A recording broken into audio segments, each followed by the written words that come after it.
This is a quick view of the IKEA key and coin purse KNOLIG bag.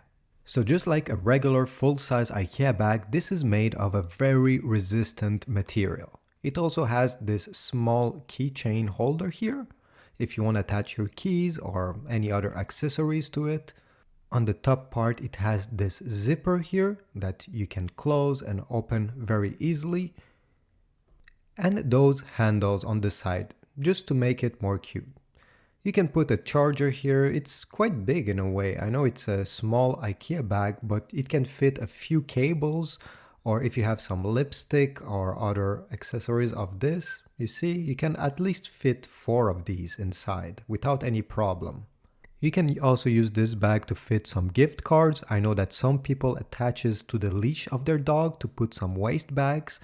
It's very useful for a small bag like this, made out of this plasticky material that will resist whatever you throw at it.